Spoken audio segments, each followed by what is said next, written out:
अस्सलाम वालेकुम dear students. आज हम जो स्टडी करने जा रहे हैं वो है हमारे पास मालिक्यूलर फार्मूला और एम्पिरिकल फार्मूला। ठीक है, मालिक्यूलर फार्मूला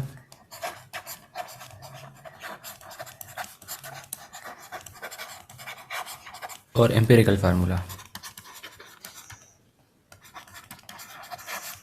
अच्छा, मालिक्यूलर फार्मूला क्या होता है?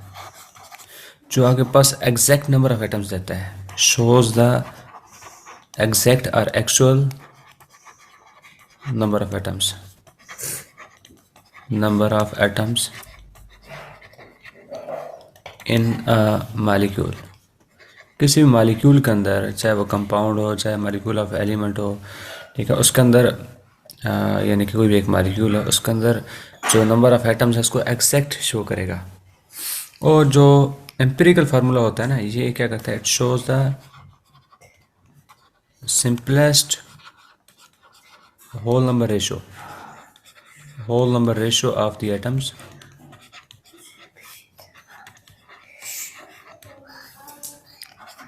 Atoms in a molecule. Okay, you have to keep it in your mind. A formula will show the simplest whole number ratio of the atoms in a molecule is called empirical formula. अच्छा, अब ज़रा मैं आपको बताता हूँ relationship between the molecular formula and empirical formula। ठीक है, तो अब ज़रा देखिए, आपके पास एक इनके अंदर एक रेशो होती है, यानी कि molecular formula जो होता है उससे रेशो आप लेते हैं molecular formula ratio empirical formula. ठीक है, एम्पिरिकल फार्मूला। और ये आपके पास एक n नंबर होता है, यानी कि ये इंटीजर होता है, होल नंबर होता है। अगर आप देखना चाहते हैं कि मालिकुलर फार्मूला क्या होता है, मालिकुलर फार्मूला आप फाइंड आउट करना चाहते हैं, molecular formula is equal to n multiply empirical formula. Empirical formula को आप n से मल्टीप्लाई करोगे, ठीक है, तो आपके पास मालिकुलर फार्मूला आ जाएगा। अच्छा, अब आपको एग्जांपल देता हूँ मालिकुलर फार्मूला की। ठीक है, जैसे कि आपके पास ये पहले खैर एग्जांपल हो जानी चाहिए थी। आपके पास मालिकुलर फार्मूला, ये मैं मालिकुलर फार्मूला लिख रहा हूँ और ये मैं लिख रहा हूँ एम्पिरिकल फार्मूला। ठीक है, अब हमारे पास बेंजीन है। बेंजीन का मालिकुलर फार्मूला है C6H6 और एम्पिरिकल फार्मूला क्या है? CH। सिंपलेस्ट रेशो है ना, C/H, तो 6/6 आपस में कट गया, CH, ये सिंपलेस्ट रेशो है। अच्छा, उसके बाद आपको मैं एग्जांपल देता हूँ ईथेन की। ईथेन क्या होता है? जिसमें कार्बन 2 होती हैं, आपस में डबल बॉन्ड सिंगल बॉन्ड से जुड़ी होती है ना, एन है, तो C2H डबल से 2 ज़्यादा H6, तो इसमें क्या बनेगा? CH3 इसका एम्पिरिकल फार्मूला बनेगा। रीज़न C/H 2/6 कट जाएगा 1/3, ठीक है, CH3। अच्छा, इसी तरह आपके पास बेंजीन है, उसके बाद ग्लूकोज आ जाता है। ठीक है, ग्लूकोज का फुल फार्मूला होता है C6H12O6। इस फुल फार्मूले को मॉलिक्यूलर फार्मूला कहते हैं और सिंपलेस्ट रेशो लेते हैं CHO, तो 6/12/6। तो आप ज़रा देखें 1/2/1, तो यानी कि आप इसको कह सकते हैं CH2O। These are some examples which I have given over here। ठीक है, तो आप ज़रा देखें, आपके पास एम्पिरिकल फार्मूला और मॉलिक्यूलर फार्मूला की एग्जांपल्स आपके पास आ गई हैं। ठीक है, अच्छा, अब हम देखते हैं कि एम्पिरिकल फार्मूला को फाइंड आउट कैसे करते हैं। ठीक है, finding empirical formula.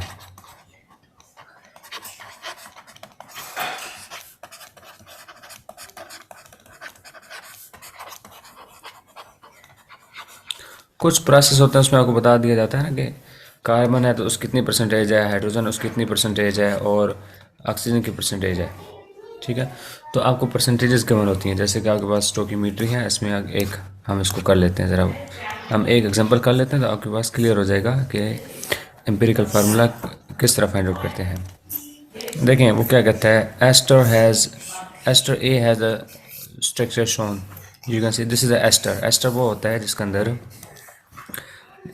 Carbon, hydrogen और ऑक्सीजन, ठीक है, ये देखें ये वाला लिंकेज होती है, ठीक है, तो इसको एस्टर कहते हैं।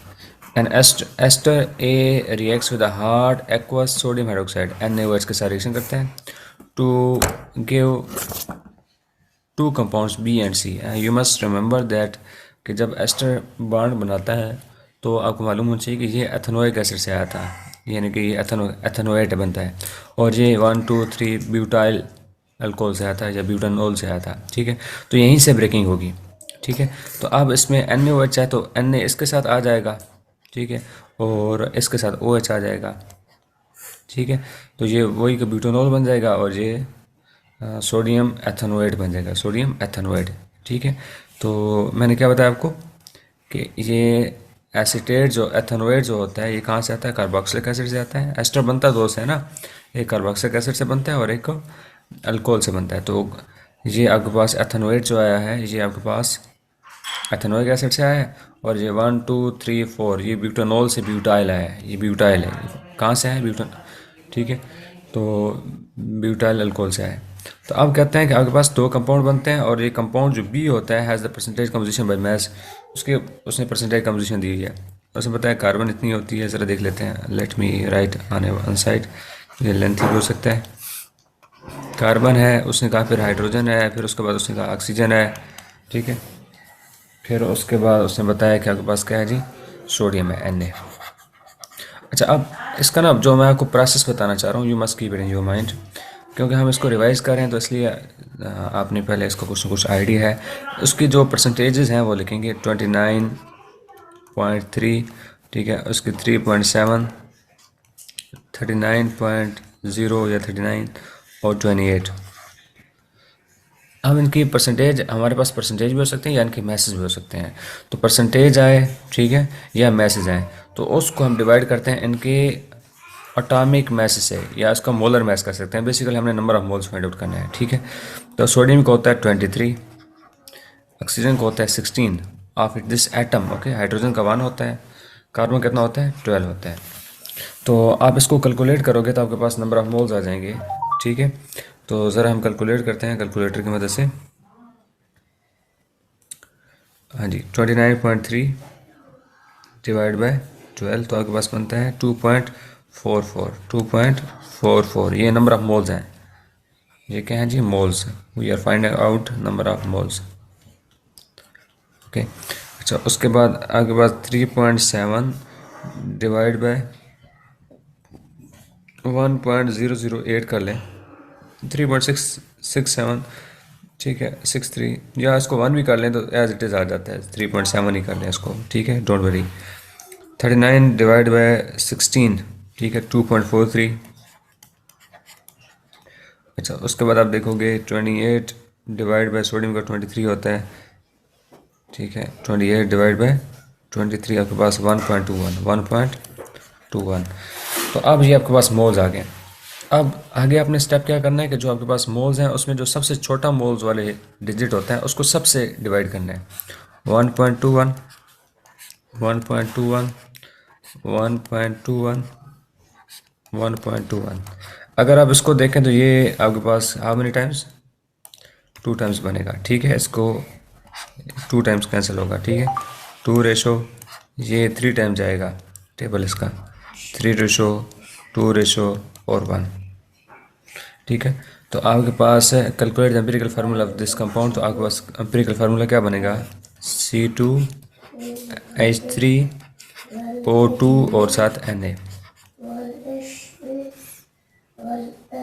ठीक है। तो अगर मैं इसको ना थोड़ा सा ओपन स्ट्रक्चर में लिखूं तो यूँ भी लिख सकता हूँ, CH3, ठीक है, COO Na, सोडियम एथेनोएट बनता है, ठीक है, वही एम्पिरिकल ये वाला आपके पास यानी कंपाउंड बी है।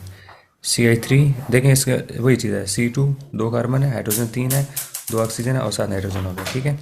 तो you have seen that how can we find out, आपने क्या लिखना है, कार्बन हाइड्रोजन ऑक्सीजन और 7 नाइट्रोजन लिखनी है, ठीक है। कार्बन सबसे ज़्यादा इंपॉर्टेंट होता है ऑर्गेनिक केमिस्ट्री में, सबसे पहले कार्बन लिखेंगे, फिर हाइड्रोजन होती है, फिर समटाइम ऑक्सीजन होती है, फिर इसके अलावा कुछ और कंपाउंड्स होते हैं, ठीक है। तो इसी प्रायोरिटी वाइज आपने लिखना है। फिर उनके पास जो आपके पास मैसेज हैं, whatever their masses are their percentages are given, यहाँ परसेंटेजेस हैं, sometime you will be given the masses, okay. तो आपने उसको लिखना है, divide with their atomic masses, तो आपके पास क्या आ जाएगी, उनके मोल्स आ जाएंगे। तो मैंने डायरेक्टली किया है कि मोल्स आ गया तो फिर उसको डिवाइड कर लो उससे जो कि सबसे छोटा है इनमें से, ठीक है। और अगर आपके पास होल नंबर आ जाते हैं दैट्स ओके, अगर नहीं आते तो सबको एक सूटेबल डिजिट के साथ मल्टीप्लाई करें ताकि आपके पास ये जो नंबर्स होते हैं ना ये आपके पास होल नंबर आ जाए। लेकिन हम देख रहे हैं यहाँ पे हमारे पास होल नंबर है 2 3 2 1, तो इसलिए हम इसको एज इट इज़ लिख लेते हैं, ठीक है। तो हम क्या स्टडी कर रहे थे जी, तो इस तरह हमने फाइंड आउट करना होता है। तो फाइंडिंग द एम्पिरिकल फार्मूला, सबसे पहले स्टेप क्या होता है, right the percentages of different elements.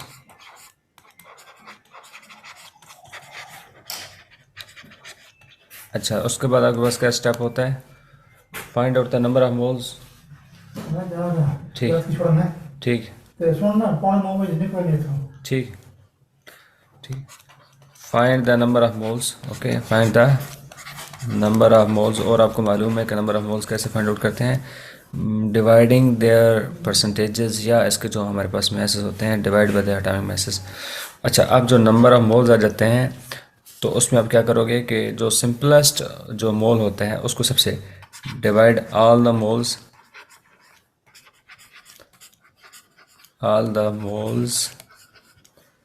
ठीक है, बाय नंबर ऑफ मोल्स, ठीक है, bye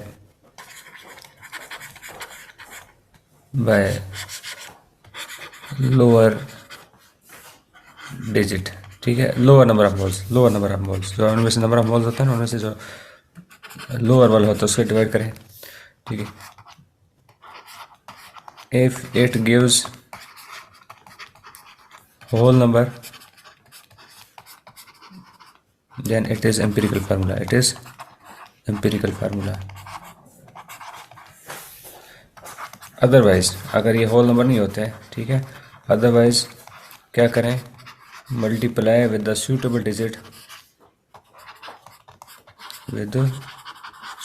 digit, to get whole number.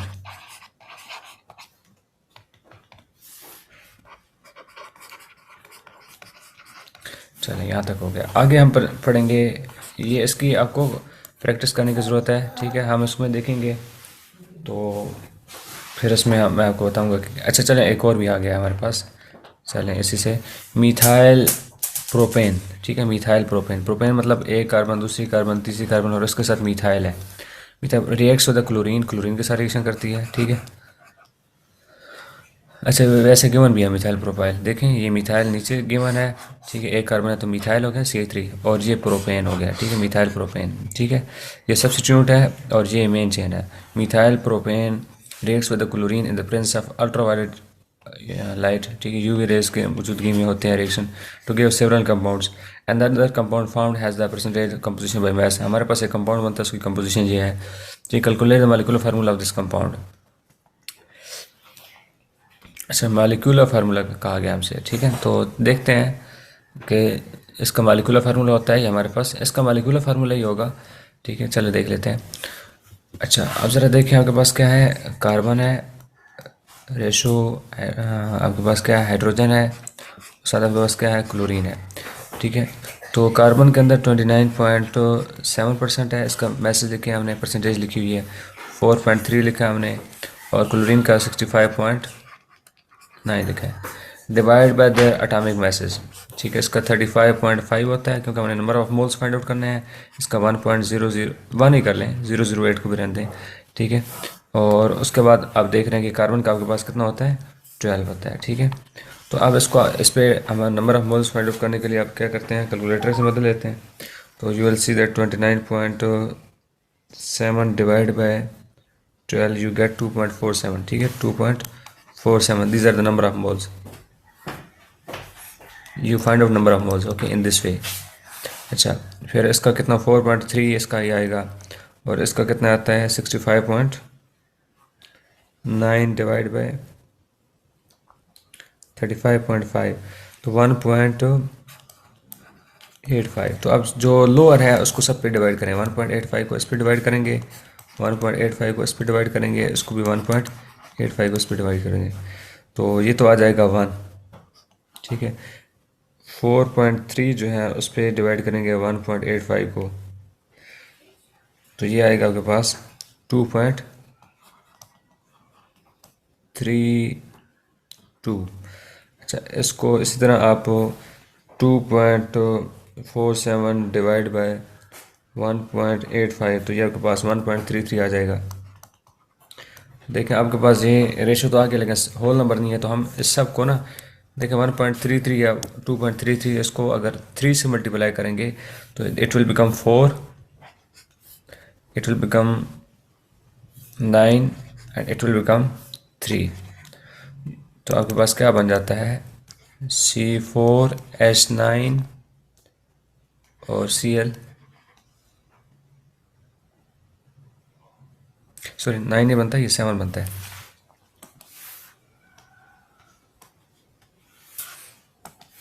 ठीक है, ये 7 बनता है। तो आप देखें आपके पास ये मॉलिक्यूलर फार्मूला बन जाता है, और ये फुल फार्मूला है। इसका एम्पिरिकल फार्मूला एक्चुअली होता ही नहीं, एग्जिस्ट ही नहीं करता। ठीक है, क्योंकि एम्पिरिकल फार्मूला होते हैं सिंपलेस्ट रेशो, और बाज़ के सिंपलेस्ट रेशो नहीं होती। तो ये इसका फार्मूला देखें ना, आपके पास कार्बन क्या है, C4H क्या होता है, 10 होता है। ठीक है, डबल से 2 सा 2 होता है। तो इसमें 3 हाइड्रोजन को 3 क्लोरीन ने सब्सटीट्यूट किया है, यानी कि सब्सटीट्यूशन रिएक्शन मतलब रिप्लेसमेंट का रिएक्शन होता है। तो आपके पास C4 जो 3 हाइड्रोजन निकल गए तो I7 हो गया, और 3 क्लोरीन आ गई हैं। तो वही कार्बन के साथ 10 के 10 एटम अटैच्ड हैं और आपस में ये सिंगल बॉन्डेड है। You can write it's molecular formula this one. Okay, the table shows the melting points and the relative electrical conductivities of the 3 elements in the periodic table. तो इतना sample of chloride of sulphur contains तो reduce empirical formula. अच्छा, ये ऊपर इसकी वैसे story given है आपके पास सारा कुछ। आपके पास sample of chloride of the sulphur contains 21.3 gram of chlorine. Sample of chloride of sulphur, तो आपके पास सल्फर क्लोराइड है। ठीक है ना, कोई भी है, सल्फर के साथ क्या है, क्लोरीन है। ठीक है, तो अब देखें ये दोनों जब एक साथ है, ये है 40.5 ग्राम है, और इसमें जो क्लोरीन है वो कितनी है, 21.3 है। तो हमने फाइंड आउट करनी है सल्फर। तो सल्फर क्या करेंगे, 40.5 माइनस 21.3, तो ये बन जाता है 20.2। ठीक है, तो आपके पास सल्फर इतनी आ जाएगी, और ये तो क्लोराइड है, तो सल्फर लिख रहा हूँ, यहाँ पे क्लोरीन लिख रहा हूँ। ठीक है, एम्पिरिकल फार्मूला फाइंड आउट करना है। तो सल्फर कितना हो गया जी आपके पास, 20.2 ग्राम, और क्लोरीन कितनी है, 21.3 ग्राम। तो डिवाइड बाय देयर मैसेज 35.5 करेंगे, और इसका मैसेज कितना है, 32 करेंगे। ठीक है, तो what you will get 20.2 divide by 32, 0.63 आपके पास नंबर ऑफ मोल्स आ जाएंगे। ठीक है, 21.3 डिवाइड बाय 35.5, तो इस पे 0.6 आ जाएंगे। तो वैसे 0.6 को इस पर डिवाइड करेंगे तो आपके पास 0.6, ये भी 1 टाइम आता है, ये भी 1 टाइम आता है, तो आपके पास HCl बनता है, यानी कि 1:1 है। ठीक है, ये थोड़ा बहुत इसमें ना राउंड ऑफ करने में थोड़ा सा आगे पीछे कुछ डिफरेंस आपको छोड़ना पड़ता है। ठीक है, relative molecular mass of the chloride is 135. Reduce the molecular formula. अब देखिए मालिकुलर फार्मूला हमें फाइंड आउट करना है, तो उसके फार्मूला को फाइंड आउट करने के लिए हमें पता होना चाहिए molecular number of n is equal to molecular formula और एम्पिरिकल फार्मूला, ऐसे ही है। तो हमें n फाइंड आउट करना है। अच्छा, इसी तरह n इक्वल होता है जिस तरह इनके फार्मूला की रेशो होती है ना, जिस तरह मैंने आपको पहले बताया, n is equal to number of यानी इंटीजर होता है मालिकुलर फार्मूला और एम्पिरिकल फार्मूला के दरमियान एक रेशो है। ठीक है, इसी तरह आप n को फाइंड आउट कर सकते हैं। I have told here right now, sorry, ये आपको बताया ना यहाँ पे ये फार्मूला मालिकुलर फार्मूला और एम्पिरिकल फार्मूला, ये आपके पास ये n है। ठीक है, तो मैंने MF लिखा और EF लिखा। ठीक है, सिंपली। तो अब इसमें देखेंगे हम क्या करेंगे कि इसी तरह आपके पास मालिक्यूलर फार्मूला मैस और एम्पिरिकल फार्मूला मैस की भी रेशो सेम होती है। तो हम एम्पिरिकल फार्मूला मैस निकालते हैं, एम्पिरिकल फार्मूला मैस। तो अब देखें HCl। ठीक है, तो ये हो गया 32 + 35.5, तो ये बन जाता है 6, ठीक है, 67.5, ठीक है। तो हम एन फाइंड आउट करते हैं, मालिकुलर फार्मूला मैथ हमें गिवन है 135, तो 135 डिवाइड बाय 67.5, तो ये 2 टाइम्स है, यानी कि हमारे पास जो मालिकुलर फार्मूला है 2 times of the empirical formula. तो अब ये वाला फार्मूला हम लगाते हैं, हमारे पास ये मालिकुलर फार्मूला मैथ्स और एम्पिरिकल फार्मूला मैथ्स का आपस में जो रेशो होती है that is the same ratio. ये भी आपस में इतना ही हैवी होता है जिस तरह ये इससे हैवियर होता है, रेशो सेम होती है। तो अब empirical molecular formula is equal to n multiply empirical formula, ठीक है। तो एन आपके पास क्या है, 2 है, एम्पिरिकल फार्मूला क्या है, HCl। तो आपके पास मालिकुलर फार्मूला क्या बनेगा, S2, क्योंकि इसके एटम के साथ दोनों के साथ जो मल्टीप्लाई करेगा 2, ये स्टार्ट में नहीं आएगा, ये it will multiply with the atoms, S2Cl2, ठीक है। इसका आपको 1 मार्क मिलेगा। अच्छा, एक परसेंटेज कंपोजिशन होती है जो कि हमारा टॉपिक रह रहा था, ठीक है, आपने इसको किया हुआ है, चलें इसको देख लेते हैं। Concentrated aqueous ammonia is used to make fertiliser such as the ammonium sulphate, ठीक है। कंसनट्रेटेड एक्वस अमोनिया, अमोनिया जो होता है वो सल्फ्यूरिक एसिड के साथ रिएक्शन कर फास्फोरिक एसिड के साथ अमोनियम फास्फेट बनाता है। We have been given this formula, no issue. Calculate the percentage by mass of nitrogen in the ammonium phosphate. अच्छा, पहले तो हम देखते हैं अमोनियम फास्फेट होता क्या है। NH4 3 टाइम्स थ्राइस और PO4। इसका मालिकुलर मास फाइंड आउट करते हैं या मोलर मास फाइंड आउट करते हैं। तो नाइट्रोजन कितना होता है, मल्टीप्लाई 3 भी करेंगे क्योंकि 1:1 मल्टीप्लाई 3 है, ठीक है ना। ये 3 सब NH3 it means it is 3 times. Nitrogen का 14 है मल्टीप्लाई 3 प्लस हाइड्रोजन का 1 है मल्टीप्लाई 4 3 ज़ार 12। अब ये फास्फोरस सिंपल है, फास्फोरस का 31 होता है प्लस ऑक्सीजन का आपके पास कितना है 16 है, मल्टीप्लाई 4 करेंगे तो चले मैं लिख देता हूँ, आपके पास 64 प्लस 31, ये फास्फोरस को हो गया, ये 4 ऑक्सीजन को हो गया, ये 12 हाइड्रोजन का 12 ही बन जाएगा और 3 नाइट्रोजन का 1 3 ज़ार, ठीक है ना। तो ये कितना बन जाएगा 42। तो आगे पास हो J42 प्लस 12 प्लस 31 प्लस 64, तो ये बन जाता है 149। तो परसेंटेज का क्या फार्मूला है, percentage of element, percentage of nitrogen, यहाँ पे नाइट्रोजन है तो यहाँ पे मैस ऑफ नाइट्रोजन, ठीक है, इन मालिक्यूल, मालिक्यूल के अंदर नाइट्रोजन का मैस कितना है divide by total mass of, या इसको आप मालिकुलर मैस कह सकते हैं, total mass of molecule multiply by 100। तो नाइट्रोजन का था तीन एटम है और उसके कितने हो गया 42 हो गया 42। टोटल मैस कितना है पूरे मालिक्यूल का 149 मल्टीप्लाई बाय 100, ठीक है, यानी कि 149 के अंदर ये 42 होता है तो 100 के हिसाब से कितना बनेगा 40 परसेंटेज के लिहाज से 42 डिवाइड बाय 149 मल्टीप्लाई बाय 100, तो ये 28% बनता है, 28.18, ठीक, परसेंटेज बाय मास। एक और हमारे पास आगे जी, आगे हम देखने जा रहे हैं simplest containing the 64.5 gram of chloride of the germanium contains इतने gram of chlorine reduce to brick. देखें ये पूरा मैथ आपके पास है, देखें sample containing 64.5 gram of chloride of germanium, यानी कि ये जर्मेनियम क्लोराइड है उसका फुल मैथ इतना है और उसके अंदर क्लोरीन इतनी है। तो हमारे पास जर्मेनियम ठीक है, ये किस में आ जाता है आप देखें, जर्मेनियम किस में आता है, सिलिकॉन, ठीक है, सस्ती गई Sindh Punjab, carbon silicon germanium, ठीक है, सिंध पंजाब। तो इसमें ये आपके पास जर्मेनियम आ जाता है 4 ब्लॉक्स है, ठीक है, सस्ती गई सिंध पंजाब। तो ये गई GE से है जर्मेनियम, ठीक है, ये वैसे सेमी मेटल है, आई होप सो, तो आपके पास ये जर्मीनियम, ठीक है, जर्मीनियम और उसके बाद क्या है, क्लोराइड है, वट एवर इट इज़, चाहे 4 टाइम्स है, I am not writing here how many times it is, सिर्फ जर्मीनियम होगी, दूसरी क्लोरीन होगी। तो इसका एक साथ 64.5 ग्राम है। तो हमें क्लोराइड क्लोरीन का तो गिवन है, जर्मीनियम का कितना बनता है, जर्मीनियम का हम 64.5 माइनस 42.6, ठीक है। तो ये आपके पास आप देख लेंगे, आपके पास 64.5 माइनस 42.6 आपके पास बनता है 21.9, ठीक है। ये ग्राम जर्मीनियम हो गया। क्लोरीन कितनी है आप देखते हैं 42.6 ग्राम, ठीक है। तो अब ज़रा हम देखते हैं कि हमने इस एम्पिरिकल फार्मूला फाइंड आउट करना है। जर्मीनियम को मैं यहाँ पे लिखूँगा, क्लोरीन को मैं यहाँ पे लिखता हूँ, ठीक है।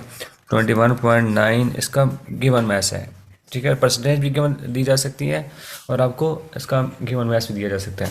आगे आपने सेम प्रोसेस करना है, ठीक है। 42.6 हो गया। डिवाइड बाय आप क्या करोगे, डिवाइड बाय इसका होता है 35.5, ठीक है। तो आपको ये देखना पड़ेगा वहाँ से what is the molecular mass of germanium. जी 72 है इसका, कितना है जी, 72 है,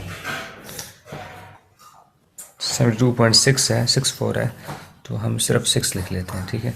तो अब ज़रा देखें 21.9 डिवाइड बाय 72 वी गेट 72.6 कर लें, वी गेट 0.30। और यहाँ पे आप देखोगे आपके पास 42.6 डिवाइड बाय 35.5 तो 1.2। अच्छा, अब इसमें आपने क्या करना है कि ये आपके पास होल नंबर आ गया। अब इसमें जो सिंपल होता है उसको सब पे डिवाइड करें, 0.30, यानी कि आपके पास ये नंबर ऑफ मोल्स आ गए ना। देखें पहले हमने given mass divide by molar, इसका एटॉमिक मास या मोलर मास हम करते हैं तो हमारे पास नंबर ऑफ मोल्स आ जाते हैं। फिर नंबर ऑफ मोल्स में से जो छोटा होता है ना उसको सब पे डिवाइड करते हैं। 0.30 छोटा है तो 0.30 को सब पे डिवाइड करेंगे। ये 1:1, ये 1 टाइम जाएगा और ये कितने 4 टाइम। तो अब देखोगे जर्मीनियम 1 टाइम है और क्लोरीन कितने हैं 4 टाइम है, तो GeCl4, ठीक है। This is the answer. The chloride germanium has the boiling point 687. Predict the structure and the bonding of this chloride. Structure क्या होगी इसकी, इसकी स्ट्रक्चर होगी टेट्राहेड्रल होगी, ठीक है। और ये पोलर होगा, ठीक है। It will be polar, it will be polar, ठीक है। तो इसको बहरहाल ये स्टोकियोमेट्री से ही इससे रेलिवेंट है, इट विल बी पोलर, ठीक है। और इसकी स्ट्रक्चर आपने डिटेक्ट करनी है। आगे चले हम देखते हैं। Ethane reacts with the chlorine in the presence of ultraviolet light to give the number of different compounds. अच्छा, a 1.00 gram sample of one of these compounds contain, इतने आपके पास हाइड्रोजन है, इतनी कार्बन है और इतनी क्लोरीन है। Calculate the empirical formula of this. तो इसमें कोई मुश्किल नहीं है, कार्बन है, हाइड्रोजन है और साथ क्या है जी आपके पास क्लोरीन है, ठीक है। तो आपके पास कितना गिवन है, ये 1 ग्राम सैंपल है, ठीक है। लेकिन इसमें कार्बन कितनी है 0.242 ग्राम है, हाइड्रोजन कितनी है 0.040 ग्राम है और क्लोरीन कितनी है 0.718 ग्राम है। डिवाइड बाय इनके हम करेंगे एटॉमिक मैसेज, ठीक है। 35.5, ये 1 है, इसका 12 है, ठीक है। आप इसके number of moles find out करोगे, कैसे फाइंड आउट करोगे, 0.2242 divide by 12 you will get 0.020, ठीक है। और इस तरह 0.040, ठीक है। तो आप इसमें देखोगे डिवाइड बाय आप 1 करोगे तो ये बन जाएगा 0.04, ठीक है। आगे 0 लिखना चाहें तो लिख सकते हैं, नो इशू। उसके बाद 0.718 डिवाइड बाय 35.5 तो ये भी बन जाता है 0.020। अब आप क्या करोगे, जो नंबर ऑफ मोल जो सिंपलेस्ट है उसको सब डिवाइड करोगे। सिंपलेस्ट तो 0.020, तो इसमें देखोगे 0.020 है, 0.020 है, तो 1 टाइम है, ये 2 टाइम है और ये 1 टाइम है। ठीक है, कार्बन 1 टाइम, हाइड्रोजन 2 टाइम और क्लोरीन 1 टाइम, तो CH2Cl। ठीक है, और ये आपके पास यहाँ तक बन गया। तो I think it's enough for today and इससे रेलेवेंट क्वेश्चंस आप प्रैक्टिस करें। ठीक है, रिलेटिव मॉलिक्यूलर मास इसका इतना, मॉलिक्यूलर मास इतना है, एम्पिरिकल फार्मूला मास आप फाइंड आउट करेंगे, reduce the molecular mass, molecular formula. तो देखें कार्बन का 12 है, हाइड्रोजन का 2 है, प्लस क्लोरीन का 35.5 है, तो कितना बनता है 37 और 49.5। तो ये तो एम्पिरिकल फार्मूला है। तो हमें number of n find out करना है, तो molecular formula mass, empirical formula mass, molecular formula mass 99 है, एम्पिरिकल फार्मूला मैस 49.5 है, इट मीन्स इट इज़ 2। ठीक है, तो अब बस एन है 2। ठीक है, तो मॉलिक्यूलर फार्मूला क्या होगा, molecular formula is equal to n multiply empirical formula. ठीक है, तो इज इक्वल टू, आगे हम कंटिन्यू करेंगे, एन का मतलब यहाँ पे 2 है, we have found, okay, multiply आपके पास नहीं, इसका ये सारी जो कैलकुलेशन मैंने ऊपर की या वैसे आपको यहाँ पे करनी चाहिए। ठीक है, और ये इसका एम्पिरिकल फार्मूला क्या होगा, CH2Cl। तो आपके पास एम्पिरिकल फार्मूला के साथ एन मल्टीप्लाई करेंगे तो ये बन जाएगा C2H4Cl2। This is the molecular formula. आगे है स्टोकियोमीटर से रेलेवेंट क्वेश्चन, तो स्टोकियोमीटर से रेलेवेंट क्वेश्चन इंशाल्लाह नेक्स्ट टॉपिक, नेक्स्ट लेक्चर के अंदर कवर करेंगे।